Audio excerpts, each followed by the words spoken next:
On repart. Aziz, c'est toi qui as peur de... Là, j'aime bien, moi, ce terme de police des comportements.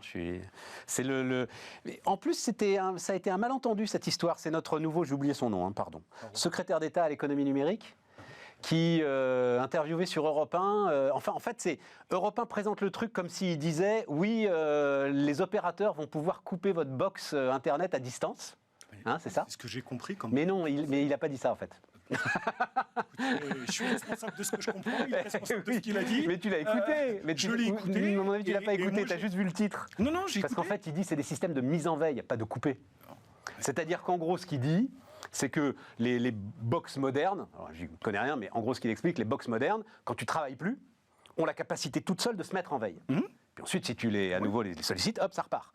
Et donc, ce qu'il dit, c'est qu'il va falloir, en fait, comme il y a beaucoup de box qui ne sont pas modernes, qui n'ont pas ce dispositif, que les opérateurs puissent le faire à distance et montent un truc qui Écoute, fait que moi, ça va pouvoir se faire à distance. Voilà, j'ai compris qu'il allait y avoir une énième régulation, puisqu'on a l'habitude maintenant qu'on nous explique comment il faut vivre, comment il faut s'habiller, quel doudoune il faut mettre, quel col roulé ou pas il faut mettre, n'est-ce pas, Nicolas ?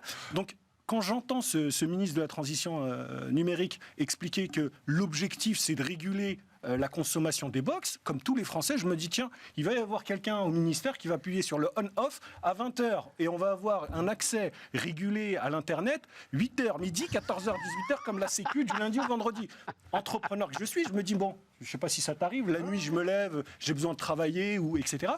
Je me dis, mais donc c'est le ministère qui va décider à quelle heure je travaille. On va avoir un mec dans les entreprises, dans les fonctions publiques, qui va venir nous expliquer mais aussi comment on fait la transition. Mais c'est prévu, mon vieux. Je sais, la police du comportement, donc je me dis, tout ça n'est pas... Fini, Aziz, fini, après je te donne la parole. C'est juste pour te dire que même une annonce, tu vois, où on peut mal comprendre, etc., ça n'en devient plus surprenant, tellement on est en train de nous mettre un contrôle et une régulation sur le dos. Rassure-toi, j'ai une solution, c'est pour la blague, mais il faut ça, franchement, je ne sais pas si vous avez suivi ça.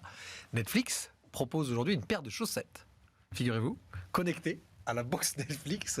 Si jamais tu t'endors et qu'il n'y a plus de mouvement pendant X temps de tes pieds dans la chaussette, ça te demande s'il faut couper la série pour couper la télé. Parce qu'ils se sont rendus compte en fait qu'il n'y avait aucun mouvement et que les télévisions souvent s'éteignaient toutes seules.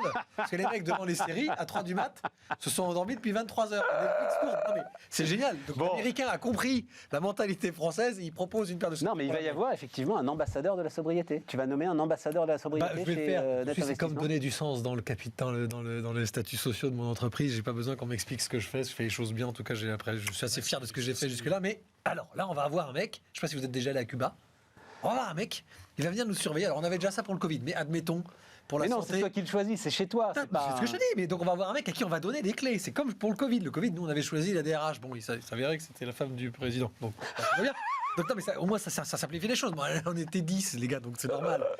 Là, tu vas avoir des entreprises. Moi, je vous le redis, Net Investissement, c'est petit, mais le groupe qui nous a acquis, ils sont plus nombreux. Donc là, il va falloir choisir quelqu'un qui, à ce moment-là, va venir m'expliquer à moi comment je gère mon gobelet. Est-ce que j'ai bien éteint mon ordi? Est-ce que j'ai bien allumé la... Moi, je suis un dingue. C'est-à-dire que le soir, dans le couloir, je vais éteindre les lumières, moi. Je suis un peu comme bien, ça. Bien. Mais le plus simple, c'est d'appeler Schneider Electric. Ils te montrent des systèmes automatiques.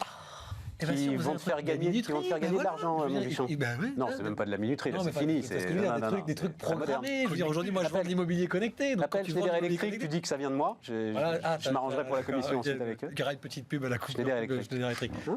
On entend souvent parler de Schneider Electric. Moi, dans mes sanitaires, je fais mieux. C'est-à-dire que j'ai des... On peut éviter ça. Stéphane, moi, j'ai Bismarck qui s'allume et la lumière qui s'allume et qui s'éteint, si tu veux. Bon. Non mais attends, pour être plus sérieux, 2 petites secondes. Oui, soyons sérieux. Moi, ça me fait toujours... En fait, on a un réflexe, et on parlait de ça sur les dépenses publiques, on a un réflexe de politiciens c'est du que Chirac. dénonce Aziz, mais en fait, finalement, ça se renouvelle pas, en fait. Et toutes ces décisions sont prises de façon très parisienne, très centralisée, tu vois. On va décider de nommer un mec qui sera l'ambassadeur. Je trouve que le sentiment est pas bête. Un mec qui surveille. T'as ça pour l'évacuation incendie depuis des années, le Serfil, le machin. On a tout ça, c'est très bien. Il n'y a pas de problème. Ouais. Sauf que là, c'est un vrai sujet. C'est un sujet, tu ne dois pas mettre un capot qui vient surveiller. Je fais exprès d'utiliser ce terme parce que je déteste ce genre d'attitude. Parce que tu ne sais pas sur qui tu vas tomber. Bon, mais si c'est toi qui le choisis. Non, mais quand tu sais pas comment il va réagir, le mec. Il va être, tu les connais, tes gars, une puissance. Bah, tu le connais, mais Stéphane, tu vis dans quel monde? Il peut se révéler, tu crois qu'il peut se révéler? Tu le connais. Moi, j'ai eu des salariés pendant 5 ans, 6 ans, je leur ai payé leur formation et ils font un prud'homme au départ parce qu'on leur a dit de le faire. Et ils s'en excusent, ils te disent au téléphone, je suis désolé de le faire, c'est ce qu'on m'a dit de faire. Tu vis dans quel monde, Stéphane, sérieusement ? On n'est pas copains avec nos collaborateurs. Ce qui me permet de rendre justice à Bruno Le Maire. Et je l'ai pas vu. Vous l'avez vu, vous qui... personne n'en a parlé du petit post, on va le voir là, qu'il a envoyé, que je trouve super juste. Humoristique. Mais c'est pas humoristique, c'est pardonnez-moi de vous déranger pour un col roulé, je ne pensais pas en arriver là après 15 années d'engagement politique, mais il le faut bien. Car me taire serait me rendre complice du ricanement généralisé que risque de devenir peu à peu notre vie politique nationale. Et puis pour tout vous dire, cela fait du bien de parler vrai, cela fait du bien de tenter de parler juste, ce qui pour moi a toujours voulu dire écrire. Ça c'est Bruno Le Maire. Donc, le col roulé protège en hiver, vous n'avez pas besoin d'un ministre pour le savoir, vous avez encore moins besoin de ses recommandations vestimentaires, je suis bien d'accord avec vous, au risque de vous surprendre après une semaine où le contraire a été dit, je n'ai jamais recommandé à personne de porter un col roulé. Voilà. Et le ricanement généralisé que risque de devenir peu à peu notre vie politique nationale, je trouve que la phrase est belle et m'inquiète un peu. Vas-y. On en a quelques-uns de clowns, et c'est normal qu'on rigole. Excuse-moi, Marlène Schiappa sur Instagram ou chez Hanouna, tu vas pas me dire que il faut être sérieux avec tous ces gens-là. On nous balance du cirque à longueur de journée avec des ministres qui balancent des vannes ou qui le font exprès. Alors ceux-là, je les apprécie parce qu'au moins c'est réfléchi. Et puis t'en as qui ont un comportement qui est complètement hors sujet. Alors ce que dit Bruno Le Maire, je suis d'accord avec lui, mais vu le contexte, il faut que ces ministres fassent encore plus attention que d'habitude. On n'attend pas d'un ministre en pleine crise qui nous parle chiffon. Excuse-moi d'être un peu direct. Alors oui, il a pas. Non, mais il l'a dit spontanément comme ça. Ben justement, tu viens de dire le mot spontanément. On peut plus faire de spontanéité. On peut plus. Dans un contexte comme celui-ci, il faut faire attention à tout. Quand tu es ministre, tu as les appareils photo, tu as les vidéos, tu as les influenceurs, tu as un tas de trucs qui fait que tu es obligé de calibrer ton comportement, ce que tu dis, ce que tu fais. Il y en a même qui analysent ta gestuelle. Donc non, tu es obligé de faire attention à tout. Et effectivement, on peut parler du col roulé. Nicolas peut nous en parler d'ailleurs aujourd'hui. Mais pourquoi ce col roulé ? C'est parce que c'est l'hiver ou c'est juste... Non, mais les gars, on a plein de sujets intéressants. On a plein de choses à apprendre. Soyons sérieux. Oui. Non, on a plein de choses. Tiens, par exemple, tu parlais des influenceurs. Allons-y. Allons-y, Stéphane. Donc c'était, on va le voir là aussi, ça a été un sujet du journal de France 2, je crois. Hein, on va voir peut-être. Mais c'était pas... On va voir la capture d'écran. Ouais. Les influenceurs sur le marché. Ouais. Sur les marchés, donc sur les marchés de taux, sur les marchés actions, sur les marchés, enfin j'en sais rien, tu vas nous dire. Sur le Bitcoin. Surtout. Alors si c'était. Qu'est-ce qui t'inquiète là-dedans ? Dis-moi. Il y avait ce côté un peu sulfureux du côté de décentralisation des crypto-actifs, pas que le Bitcoin. Jusque-là, c'était plutôt ça. Ça se passait à l'étranger, Malte, Chypre, Dubaï, etc. Et là, depuis un certain temps, mais y compris des très grands noms, des gens très connus, on trouvait des mannes, mais évidemment parce qu'il y a des sociétés de gestion et des créateurs de produits financiers qui les ont sollicités, et donc est devenu, et se sont introduits sur les réseaux sociaux qui ont une vraie utilité, y compris professionnelle, y compris TikTok, Instagram, etc., pour des sujets importants comme la finance, que ça permet en fait de distiller une parole, etc., etc. Et j'ai simplement pointé du doigt ça, parce que les auditeurs, il faut... Ça, c'est le côté vraiment très libéral dans mon esprit, c'est-à-dire la notion de responsabilité qui est importante, en fait. Moi, j'en veux pas à l'Instagrammeur qui s'est installé à Dubaï et qui vit sa plus belle vie, comme disent les jeunes aujourd'hui. C'est pas mon kiff d'avoir des voitures italiennes et de balancer du fric et de montrer ça sur les... Le problème, c'est qu'ils vendent des produits derrière qui engagent des gens qui sont en France et qui n'ont pas des grands revenus, parce que c'est ceux-là, grosso modo, qui se font influencer et qui se retrouvent... Et on a vu l'exemple dans France 2. La nana qui donne son exemple, elle n'a perdu que 1 000 €. Donc ça paraît pas énorme par rapport à Madoff, au grand scandale de la grande finance. Et pourquoi l'influenceur lui a vendu un placement à la noix Dans cet exemple-là, moi ça me rend dingue. Vous avez des mecs qui ne connaissent donc rien à la finance, qui vivent à Dubaï ou à Malte, etc., mais souvent à Dubaï en ce moment. Et en fait, ils dupliquent simplement, ils font des copier-coller, des conseils qui sont donnés par des vrais traders aux États-Unis, en Angleterre ou en Europe.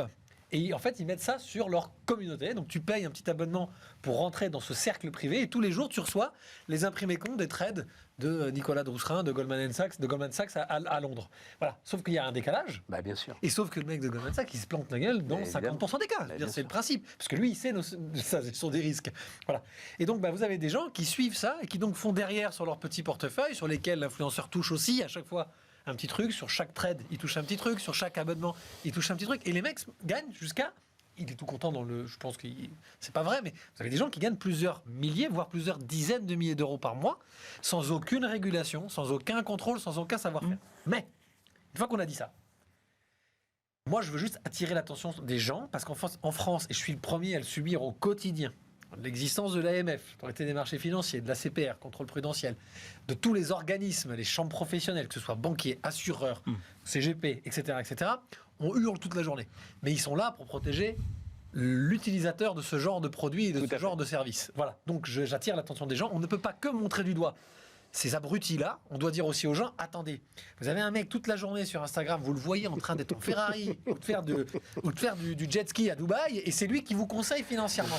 Prenez vos responsabilités, s'il vous plaît, parce que sinon on continuera à faire des dépenses publiques, à leur raconter n'importe quoi quand on est homme politique, parce qu'en fait, finalement, le français, il mérite parfois par crédulité. Et donc là, je voulais juste pointer du doigt là-dessus. Non, mais c'est très intéressant. Parce que moi, ça me rend dingue. Et l'autre sujet, c'est que parce que l'autre truc aussi, c'est que des maisons sérieuses à ce moment-là doivent investir aussi ces réseaux-là. C'est-à-dire, tu dois aller toi sur TikTok. Voilà, c'est ça. Stéphane, nous on y est, cet investissement, ça a fait notre force. Mais avec les codes des influenceurs. Mais moi, je suis en t-shirt avec marqué Papounet, Carl. Il faut que tu sois torse nu sur un jet à Dubaï. Torse nu avec une belle italienne. Je te raconte un truc. Vas-y. Un peu de promotion. Dans 15 jours, je fais un webinaire sur l'immobilier de demain. Mes équipes marketing m'ont déguisé en Retour vers le futur. Donc je suis un personnage déguisé en Marty, le jeune, et un personnage avec la perruque du doc. Je peux te dire que ma carrière prend fin ce jour-là, mais c'est parce que les gens attendent ça, la communauté d'investissement attend ça. Pour autant, derrière, tout le cadre et toute la structure même du parcours réglementaire, c'est AMF compatible, tu vois. Voilà. Et donc j'attire l'attention que le client doit quand même regarder ce qu'il fait et dans quoi il investit, parce qu'on ne peut pas non plus que montrer du doigt les réseaux sociaux dans leur folie furieuse. On est nous-mêmes responsables d'aller dire ça. On est nous-mêmes responsables. Le métier d'entrepreneur est en train de changer. On paye de notre personne maintenant.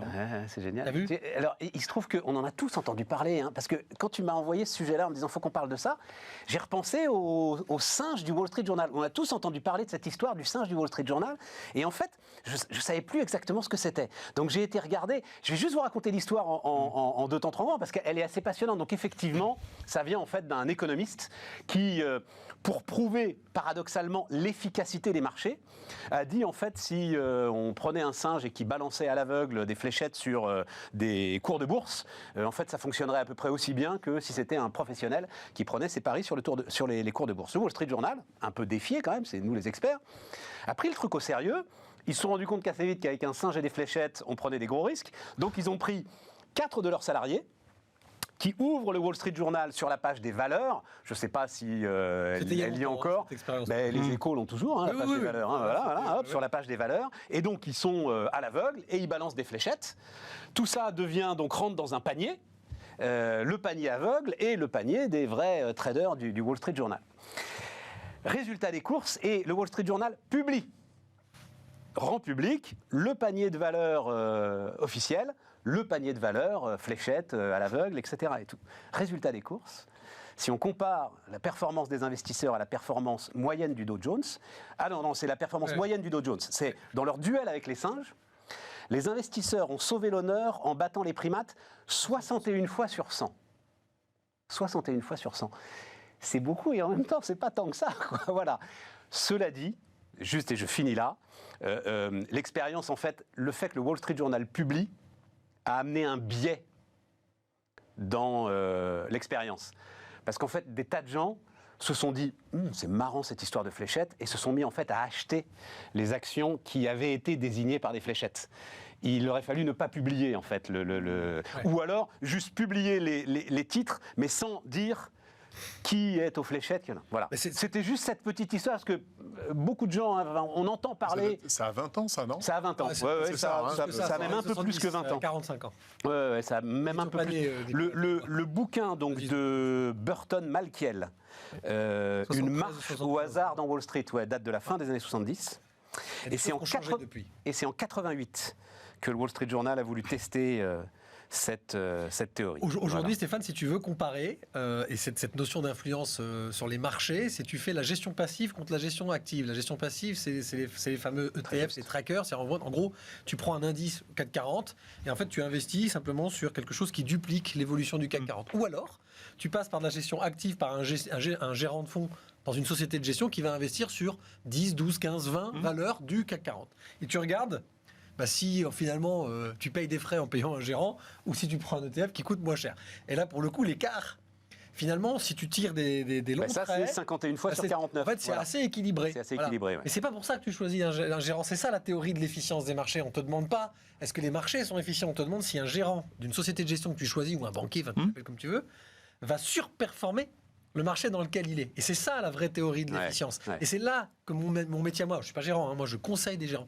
C'est là mon métier à moi, ma responsabilité, c'est de trouver au bon moment, au bon endroit, le bon gérant, sa bonne spécialité, son bon secteur, sa bonne thématique. Et là tu gagnes à tous les coups. Sur le CAC 40, finalement, tu le dupliques, il suit. En revanche, il y a des moments où tu peux gagner beaucoup d'argent dans certains secteurs, y compris à la baisse, etc. Et il y a des moments où tu peux en perdre beaucoup. C'est là que tu choisis le bon pilote de ton bateau. C'est pas la mer qui décide, c'est le pilote. Quand il y a tempête, il y a tempête. Quand la mer est calme, il y a la mer est calme. La question, c'est au bon moment, il faut avoir le pilote pour la tempête quand c'est la tempête et pour faire du ski nautique quand c'est le moment du ski nautique. Bien. C'est bien ça comme image, je le laisse celle-là. Regarde. Je garde en tête. On a tout dit. Non, ils sont pas dedans, quoi. Voilà, mais c'est intéressant. Très intéressant. Passionnant. Tu t'inquiètes pour nos fleurons français, Nicolas ? Oui. Alors, Nicolas, il est en train de penser à autre chose, là. J'étais sur la transition était brûlée. Tu étais en train de réfléchir à un jeu que tu pourrais faire. C'est ça. Management de transition avec fléchette. Choisissez votre manager. Vous passez plus par intermédiaire pour vous recommander le talent, mais vous. Hyper intéressant. Écoute, je vais y réfléchir. Puis je voudrais le risque. Non, mais alors c'est toi qui m'as proposé ce sujet-là et effectivement c'est intéressant. Les menaces étrangères sur les fleurons français, ça me fait toujours marrer quand on parle comme ça. J'ai toujours la voix 1941. Les menaces étrangères sur les fleurons français se multiplient. Le président Radecotti donc se multiplie. Oui. Alors que la guerre en Ukraine intensifie le besoin de souveraineté. Les PME mal informées doivent apprendre à se protéger car elles risquent gros. Et Bercy les exhorte à s'emparer du sujet. On a effectivement aujourd'hui des vrais sujets, mais c'est un peu le sujet qu'on a abordé au début de l'émission. Ah, je pensais que tu avais eu un cas précis en fait pour m'envoyer ce... Non, c'est de manière assez générale. On l'évoquait, comme j'ai dit au début de l'émission, c'est-à-dire qu'aujourd'hui, il y a des choix stratégiques qui doivent être opérés. On en a déjà parlé d'ailleurs, c'est avoir cette vision à moyen et à long terme. Qu'est-ce que l'on fait quand on parle de réindustrialisation de la France, quand on parle notamment, après la crise du Covid, de refabriquer, d'avoir un certain nombre d'éléments stratégiques dans notre pays, il faut avoir une vision à moyen et à très long terme. Et aujourd'hui, les chamboulements que nous sommes en train de vivre, on citait encore l'exemple tout à l'heure dans les Hauts-de-France, aujourd'hui, c'est effectivement des vrais choix stratégiques. Et il y a beaucoup de PME aujourd'hui qui sont confrontées à ces choix-là. Il y a quand même pardonnez-moi, un petit paradoxe dans l'esprit français de l'industrie globale. Et ça remonte. Alors autant on est très à l'aise quand on a créé des fleurons de l'industrie mondiale qui pompent partout dans le monde. Et là, c'est le libéral alors après, je mets Total de côté si vous voulez bien. Le pétrole, c'est sale. Mais je pense à LVMH, évidemment. Je pense à Airbus, évidemment. Voilà. Mais de l'autre côté, on a plus de mal à se dire que, évidemment, quand ce sont des capitaux étrangers qui viennent et qui, en fait, s'emparent d'une entreprise, peut-être à risque. Et là, il y a un vrai sujet, c'est quand il y a un risque stratégique. L'armement, les transports, ok. Le médical. Mais pourquoi le médical ? Mais le médical, le problème, c'est pas que ce sont des investisseurs en France. Le problème du médical, c'est qu'on fabrique nos médicaments à l'étranger. C'est pas du tout pareil. Parce que des laboratoires français qui se sont cassés la gueule dernièrement, je peux vous en donner, et qui auraient très bien pu avoir des budgets de la sécurité sociale, au demeurant, plutôt d'aller chez Pfizer et chez les autres. Donc, on a toujours cette espèce de dichotomie dans notre esprit. C'est pour ça que je te dis, la culture économique française, elle est quand même très particulière et malheureusement, elle est encore très enclin de confrontation, tu vois, sur tous ces sujets-là. On n'est pas à l'aise avec le fait il y a une mondialisation, qu'on l'aime ou qu'on l'aime pas, qu'on la subisse ou qu'on la subisse pas, nous restons la France et on doit prendre les choses en main. On ne doit pas suivre le carrosse, en fait. On doit faire partie de ceux qui le conduisent. Parce que sur plein de sujets, on nous écoute encore. La culture, la diplomatie, il y a des choses où on a encore un impact. Aujourd'hui, sur l'économie, alors que la France, c'était quand même un pays, tu parlais de l'Allemagne, la réunification sans la France et sans la consommation et la puissance consommatrice de la France, l'Allemagne n'aurait pas absorbé l'Allemagne de l'Est aussi facilement. T'as vu cette capacité qu'a Stéphane d'ouvrir des tiroirs là? Ouais, C'est-à-dire ça il que déteste. On est quand même parlé. On oublie. Ben non, mais Non, on oublie. Ah, donc j'essaie d'être très bien. Dichotomie, on paradoxe était de sur la l'esprit région, on français. est quand même arrivé. Je m'arrête là. Ce nous sera. Je le vois dans Des tes yeux. fleurons français à la réunification. Oui, je me suis arrêté à la réunification allemande parce que j'avais peur après du sac de Rome. Enfin, j'en sais rien. Quoi. Vous avez suivi cette semaine Attends, juste un truc, parce que de ce qu'il vient de dire, le meilleur exemple, c'est quand même cette histoire avec ce Canadien Couche-Tard qui va racheter Carrefour, et on nous dit que c'est une atteinte à la sécurité nationale. C'est un sketch. Canadien, quoi. C'est un sketch. Oui, vas-y, Nicolas. Non, on a Guillaume Jubaud, tout le monde connaît, président, le président du slip français. Ah oui, non, je connais pas en fait.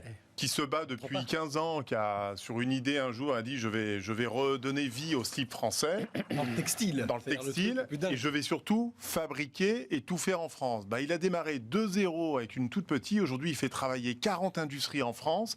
Sa boîte est un véritable succès. Et j'en parle parce qu'il a juste eu la Légion d'honneur dans sa contribution au Made in France et à la réindustrialisation. Et franchement, quel chiffre d'affaires? Ça fait 27 millions d'euros. 30 millions. Bon, voilà. Bon, tu vois, là, tu mets le doigt. C'est cher. Et puis c'est Non. Est-ce que Poupard Lafarge, il a eu la Légion d'honneur? Est-ce que le patron d'Alstom, il a eu la Légion d'honneur, tu vois? Non, mais là, tu veux la Légion d'honneur. Oui, d'accord. Oui, ça me... Enfin, pardon, en fait, le truc me met hors de moi. Ça tombe bien, c'est la fin de l'émission. En fait, et alors, je me bats en tant que journaliste contre l'expression « ça cartonne ». Donc ça, c'est, pour moi, l'expression, c'est une des expressions du néant de l'information économique. C'est-à-dire que tu entends à la radio, alors donc tu vas entendre le slip français, ça cartonne. Et tout à coup, tu vas mettre le slip français dans l'univers médiatique à la hauteur d'Alstom. Et donc, l'incroyable boulot de Poupard Lafarge, l'incroyable boulot qui a été fait pour Alstom. Souvenez-vous. Tout commence d'ailleurs, une fois encore, ça me permettra de rendre hommage à Patrick Cron. Tout commence avec un patron visionnaire qui se rend compte qu'il va dans le mur, mais qu'il y va tout droit, et puis qu'il y va en TGV, et qui arrive de manière ahurissante à vendre sa branche énergie qui est en train de s'effondrer à General Electric, ce qui coûtera d'ailleurs à General Electric son propre effondrement. Donc il arrive à repasser la lèpre en fait à son voisin, et derrière Alstom Transport, grâce pour le coup à son successeur, réalise une success story mais ahurissante. Je vous assure. Combien de fois on la raconte? Jamais. Jamais. Non, jamais, tu vois. Oui, mais parce que et donc on aime bien ces petits oursons. Oh ouais, c'est formidable, il a réindustrialisé. Oh ouais, c'est génial. Oui, puis il a fait. Ça s'appelle le slip français, c'est symbolique. Mais il y en a plein comme ça, cet univers. Il y en a plein, des exemples comme ça. C'est-à-dire tout ce qui intéresse en fait notre univers médiatique, ce sont ces gens-là qui sont très sympathiques, qui font leur job. J'ai aucun problème avec eux. Et ils font de très bons textiles. Mais c'est au patron d'Alstom qu'on doit donner la Légion d'honneur, bon Dieu. Il l'a peut-être. M'étonnerait quand même qu'il l'ait pas. Mais ça m'a permis de dire du bien. Je mets quand même un bémol et ça créera la Vas-y, je t'en polémique. Le patron d'Alstom, ça reste un salarié, c'est pas un entrepreneur qui a mis ses tripes et autre chose sur la table. Ah, c'est donc pas bête, ça, Aziz. la Légion d'honneur, non mais il y a la quel notion de rapport risque. La notion de risque. Tout ce qu'il a fait, c'est très bien. Mais je veux distinguer, et je distinguerai toujours, un salarié avec sa fiche de paye, aussi bon et aussi haut niveau soit-il, d'un entrepreneur qui prend le risque et qui met plus que sa vie en jeu pour développer sa boîte. Tu sais pas combien il a mis dans l'histoire. Je pense que comme tous les Moi, tu crois que j'ai mis ma vie en jeu en lançant Bismart? À un moment, il faut être sérieux quand même. Non, combien d'entrepreneurs mettent leur vie en jeu? Pour mettre ta vie en jeu, oui, mais il faut que tu aies du capex. À ce moment-là, il faut que tu aies du capex. Tu connais beaucoup de grands patrons, 440 SB 120, non, mais ce que je veux dire, qui vont à la banque et qui se portent caution sur leur maison, sur leur machin, sur leur truc. Tu as eu besoin de le faire, toi? Ah oui, 2 fois. Deux fois plus que... Sur Impact Real Estate, tu as besoin de le faire? Pas plus tard que ce midi, on m'a posé la question et je leur ai dit qu'après 20 ans, je ne la donnerais pas, ma caution. Ah, très bien. Après 20 ans. Bravo. Mais ça fait 20 ans. Après 20 ans. Ouais. Ah oui, non, ça suffit. Ça va aller. Mais enfin, Non mais Stéphane, tu as le gars, raison il a sur le quand même- principe. Non, mais tu as raison sur le principe. on parle quand même, on parle d'une... Non, c'est... Puis Alstom, c'est international. Non, mais Il y a c'est pas un d'argent sujet qu'en annexe. France, Mon Il sujet n'y a pas est un d'argent sujet, qu'en France. Là, je pense que le symbole, est-ce que vous voulez Oui. exprimer, Nicolas? Non, mais Je n'étais pas sur la Légion d'honneur. Et puis sur un secteur où Non, Alstom mais tu- était un leader, il s'était quand même méchamment vautré, donc on le remercie d'avoir redressé le truc. Et c'est parce que c'est Pas sur les trains. Non, ils sont jamais vautrés sur les non, trains. pas sur les trains, mais Non, sur non, le non. côté conglomérat. non. Les Français ont eu la tête qu'on fait. Non, mais on a plein. les amis, on a plein d'entrepreneurs, de grands patrons à qui on peut donner la Légion d'honneur. Hein. On pourrait citer aussi Air Liquide était une success story incroyable. Nicolas, ils l'ont peut-être. Oui, mais très bien. Stéphane, c'est dingue ce que tu fais en fait. Ouais. C'est-à-dire que le gars, en fait, il n'a pas le droit d'être exemplaire. Non, il n'a pas le droit. C'est-à-dire que sans connaître en plus le sujet, Un salarié exemplaire. sans connaître le sujet, tu construis dans ta tête une histoire qui fait que ouais, bon, d'accord, en fait, on s'en fout. Le slip français, c'est quand même vachement mieux, quoi. Voilà. Non, j'ai pas dit ça. C'est pas du tout ce que tu vois. Non, mais c'est toi Secteur stratégique, industriel, Et donc il a fait quoi? Il a vendu puissance d'innovation. Et il a vendu la filiale du BRD. On ne sait pas ce que sont devenus les salariés au grand américain qui a donc dû trancher dans la gorge. Et il y a peut-être, je sais pas, 5000 Français qui se sont retrouvés sur le carreau à ce moment-là. Très bien, il a sauvé Alstom. Bon. Mais Stéphane, je fais exprès. Tu racontes n'importe quoi, Stéphane. Non, tu prends pas le contre-pied, tu racontes n'importe quoi et ça m'énerve. Je connais pas le sujet. Pardon. Tu arrêtes. Avec quoi on va finir? Total. On va pas parler de Total. Tu veux finir un sujet tiens, mais parlons de choses positives, sérieuses, etc. Parlons de quartier d'affaires, Aziz.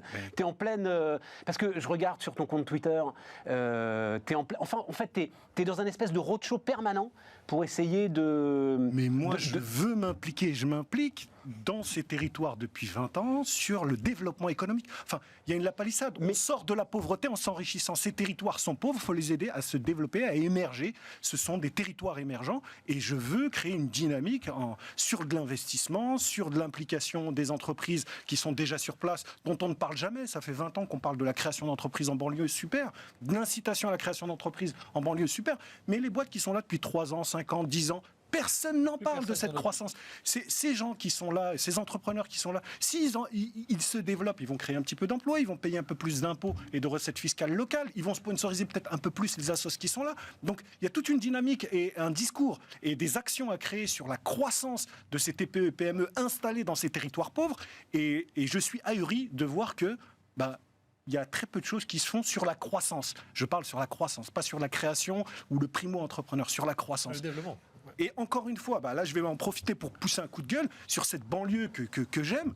On nous parle souvent de la banlieue comme étant un poste de coût dans le budget national. D'accord, on investit, on nous dit la banlieue ça coûte tant. D'accord, très bien. On nous dit jamais combien ça rapporte. C'est 55 000 boîtes qui sont installées dans les banlieues, dans les 1514 QPV. Bercy me dit... quartier prioritaire de la ville. Quartier prioritaire de la politique de la ville. Il n'y a pas de data sur quels sont leurs chiffres d'affaires, combien de TVA elles collectent, quels sont le niveau de cotisation sociale qu'elles versent. On a la colonne dépenses sans avoir la colonne recettes. Mais je trouve ça injuste. Donc là, par exemple, on a un partenariat avec une société, j'en profite pour la citer, Magic Lamp, qui est une entreprise qui fait de l'intelligence artificielle. On a compilé toute cette data parce que Bercy ou le ministère de la Ville sont incapables de nous les donner, ces data. Donc on a été, avec des algorithmes, chercher sur Internet pour compiler tout ça. Quartier d'affaires, c'est la première association à avoir compilé un annuaire des 55 000 entreprises installées en QPV, parce que personne n'avait la data. Et alors, c'est quoi leur chiffre d'affaires? Est-ce que c'est plus ou moins qu'Alstom? Je croyais qu'il allait dire je suis français. C'est beaucoup moins que Total. C'est beaucoup moins que Total. Non, mais tu vas sortir ça, c'est super intéressant. On a lancé un baromètre. Sors-moi un chiffre au-dessus du site français. Un baromètre des entreprises installées en QPV. Parce qu'il y a un baromètre des entreprises générales. Mais moi, je veux savoir... Non, mais attends, tu as parfaitement identifié le truc. Et ça ne m'étonne pas, d'ailleurs, Aziz. Moi, je veux pas un baromètre. Moi, je veux les chiffres. Tu as parfaitement raison. Je veux la colonne recettes en face de la colonne dépenses. C'est ça. Mais c'est pas possible de le faire, ou c'est compliqué, ou on est en train de le faire. On a toute la data. D'accord. Ce sera... Donc tu vas avoir la TVA notamment. TVA, on a déjà toutes les liasses fiscales, on a même le lien du compte LinkedIn des dirigeants. C'est-à-dire qu'on a vraiment fait un annuaire très complet et on va lancer ça, enfin on va communiquer sur le sujet lors d'un grand raout autour de ce baromètre des entreprises installées en QPV. Bravo. Je rappelle qu'il y a 55 000 entreprises, que ça représente 180 000 emplois, que là-dessus, tu as un petit millier d'ETI. Parce que souvent, on se dit, ça doit être le gars qui fait du VTC ou qui a c'est ça, exactement. Eh ben non, il y a aussi des ESN à la Courneuve. Il y a aussi des boîtes de BTP qui sont installées là et qui emploient beaucoup de monde. Pas mal de trucs innovants. Donc, il faut que j'appelle tous ceux qui nous regardent. Je veux créer une dynamique sur le sujet. On est super motivés. Donc, tous ceux qui sont intéressés par ces territoires et par la croissance des entreprises dans ces territoires, mais bienvenue. Ton sujet aussi, il nous reste une minute, ton sujet aussi, c'est d'amener toujours des entreprises vers ces territoires. C'est ça aussi. Il y a- C'est pas seulement la promotion de ceux qui y sont, ça c'est nickel, c'est aussi d'essayer d'en amener d'autres. On a aussi quelques idées, je vais pas en parler aujourd'hui, mais on a quelques idées où on n'a pas besoin de passer par l'Assemblée nationale ou de monter des usines à gaz, simplement, par exemple, de réorienter les achats responsables. 2% des achats responsables des grands groupes, orientés vers les entreprises qui s'est installées en QPV. Soit tu développes le chiffre d'affaires de ceux qui sont déjà installés, soit tu vas créer une mobilité d'entreprises qui vont aller s'y installer. Et ils sont demandeurs de ça. Et ils sont demandeurs de ça, les Et grands ça groupes. En plus. cause la casse RSE, etc. Exactement. Circuit court surtout. Mais il faut créer une grosse dynamique, parce que, puisque personne ne veut s'occuper, ou presque, de ces territoires d'un point de vue développement économique, on s'y attache et on s'y attelle avec tous ceux qui le veulent. Légion d'honneur. Mais tu l'as déjà, non, la Légion d'honneur? Non, pas encore. Non, Ils s'en foutent. pas encore. L'Ordre national du mérite? Même pas. Ordre national du mérite, non? Il va faire la demande. Les arts, les chiffres et les lettres, comme disait l'autre. Bon, Zadig et Voltaire. merci les amis. On parle de Total ou pas? Non, c'est bon, on a fait le tour. Aurélie Planex, donc demain avec vous. Puis nous, donc, on se retrouve, configuration particulière. Mais on parlera pas mal d'automobile toute la semaine prochaine. Bonne soirée sur Bismart.